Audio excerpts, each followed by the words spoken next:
Hello అందరికీ, ఇవాళ వచ్చేసి టమాటా రైస్ ఎలా చేసుకోవాలో రెసిపీ చూసేద్దాం రండి. ఆనియన్, కొత్తిమీర, పుదీనా, కరివేపాకు, పచ్చికాయలు, టమాటా, గరం మసాలా, బిర్యానీ ఆకు. గరం మసాలాలు అంటే మనము లవంగా అవన్నీ ఉంటాయి కదా, మిక్స్ ఉంటుంది, అది తీసేసుకున్నాను నేను.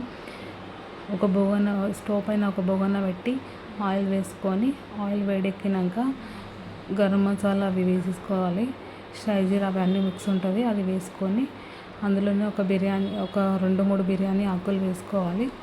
బిర్యానీ ఆకులు వేసుకున్నాక కట్ చేసుకున్న మనం ఆనియన్ ఇంకా పచ్చికాయలు వేసుకొని మిక్స్ చేసుకోవాలి.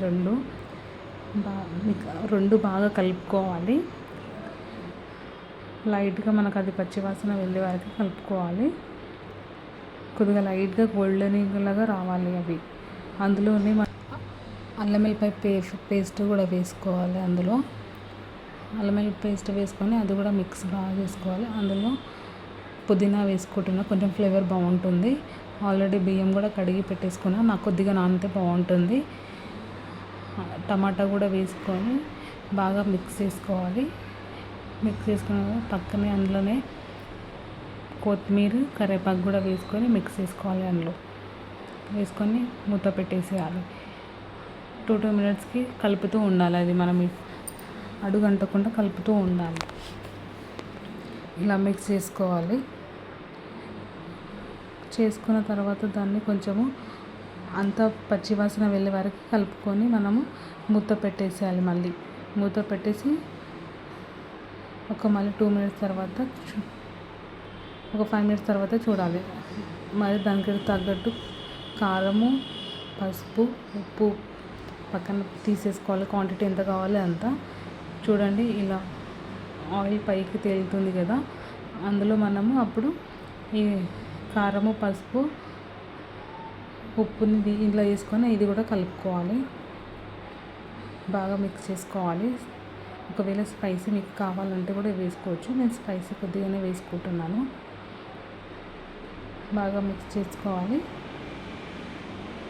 మిక్స్ చేసుకొని మూత పెట్టేసుకోవాలి. ఇది కూడా మూత పెట్టి ఒక 2 మినిట్స్ తర్వాత ఇట్లా ఆయిల్ పైకి తేలాలి. ఆయిల్ పైకి తేలిన తర్వాత వాటర్, ఒక గ్లాస్ రైస్కి నేను 2 గ్లాస్ వాటర్ అలా పోసుకుంటున్నా.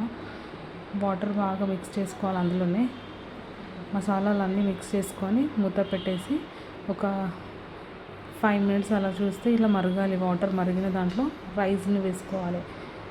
మొత్తం రైస్ ఇలా వేసుకొని ఆ రైస్ కూడా బాగా కలుపుకోవాలి. మసాలాలు అన్నీ బాగా కలుపుకొని మూత పెట్టేసుకోవాలి. ఇది కూడా అంటే నేను క్వాంటిటీ ఎక్కువ తీసుకున్నా. ఇట్లా మూత పెట్టేసుకోవాలి. మూత పెట్టేసుకున్నాక ఇట్లా ఉంటుంది చూడండి, ఇలా వస్తుంది. బాగా పళ్ళుగా వస్తుంది. అంటే ఇంకా ఇట్లా ముద్దల్లో కాకుండా బాగుంటుంది. టేస్ట్ మాత్రం బాగుంది, సూపర్గా ఉంటుంది. మీరు కూడా ట్రై చేసి చూడండి, ఎలా ఉందో ట్రై చేసి చెప్పండి. సూపర్గా ఉంటుంది. పొల్లుగా వచ్చింది రైస్ అయితే. ఇట్లా గడ్డలు కాకుండా అతుకున్నలాగా లేదు, బాగుంది, యమ్మీగా ఉంది. ట్రై చేసి చెప్పండి ఎలా ఉందో.